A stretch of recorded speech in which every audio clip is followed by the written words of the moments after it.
जय हिंद दोस्तों। आज हम लोग बात करेंगे, एक रियल स्टोरी है जो मैं आपको सुनाता हूँ, शेयर करना चाहता हूँ अपने फ्रेंड का। एक मेरा दोस्त है, उनके घर में गया था तो किसी बात पर उनकी दादी ने कहा कि भाई अभी जो तुम पुरखों का ज़मीन को बेच रहे हो और अपना सुख सुविधा को पूरा कर रहे हो, क्या कभी तुम ठीक इसका अपोजिट कर पाओगे? जैसे कि अपने मेहनत से कमाई करके, या जो ज़मीन तुम्हारे पुरखों ने तुम्हारे लिए रखा है, तुम भी अपने आने वाले बच्चे के लिए ज़मीन खरीद के रख पाओगे? तो इससे एक चीज़ है कि जिसके पास पुरखों का दिया हुआ बहुत सारा खेती है या धन है, तो आज का जो युवा के पास रोज़गार नहीं है, काम करने का संसाधन बहुत ही कम है, उसमें जिनके पास पहले से फैसिलिटी है वो तो चलो खेत बेच के और अपना जो जीवन है उसको मेंटेन कर ले रहा है, और पुराना जो उसके साथ संसाधन है उसके साथ वो आगे भी उसको मेंटेन कर पा रहे हैं।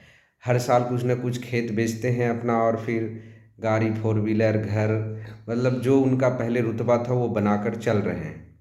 एक दिन वो भी समाप्त होगा, उनके आने वाले जनरेशन को दिक्कत होगा, लेकिन फ़िलहाल वो तो अच्छे से रह रहे हैं।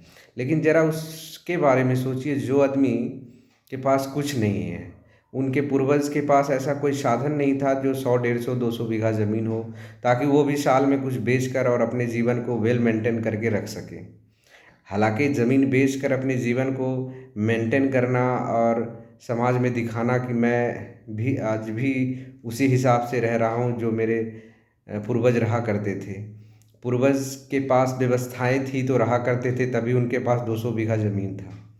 और आपके पास व्यवस्था नहीं है, लेकिन आप वेल मेंटेन अपने आप को रख रहे हैं। उनके जो रखे सजो के अपना ज़मीन उसको बेच कर आप अपने आप को वेल मेंटेन कर रहे हैं।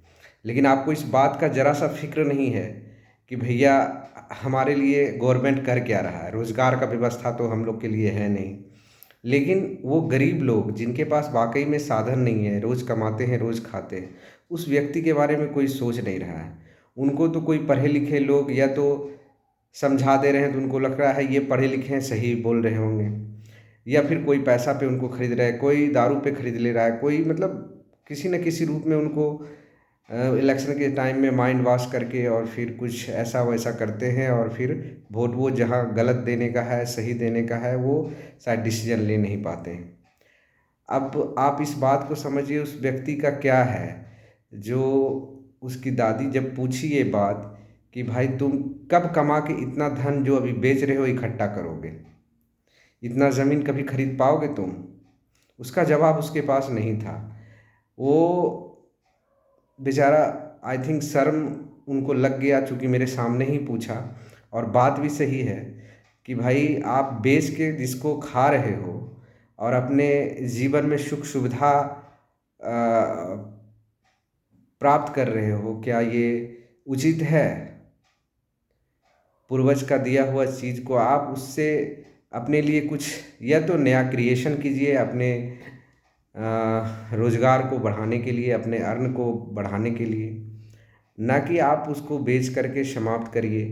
ये लेकिन क्या है, ये परंपरा है, कुछ लोग का शान होता है जो अपने शान को मेंटेन करने के लिए, अभी और कुछ तो है नहीं, अब रोज़गार की व्यवस्था, भाई नौकरी वगैरह कुछ है नहीं, सरकारी नौकरी है नहीं। चलिए आपके पास टैलेंट नहीं है, मान लेते हैं, रहता भी तो, अरे भाई तो 10 में तो 8 के पास टैलेंट है, वो तो लेगा, 8 आदमी तो बचेगा।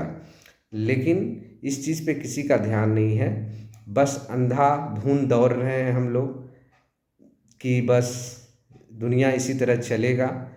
कोई किसी के बारे में कुछ नहीं सोचता है, बस खुद के बारे में सोचता है।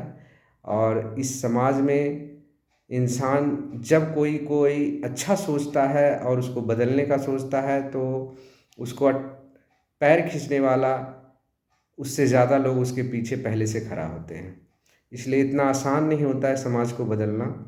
ये बहुत ही बड़ा कुरीति है समाज का। हमारी बात से सहमत हैं तो मेरे वीडियो को लाइक करें, मेरे चैनल को सब्सक्राइब करें। जय हिंद।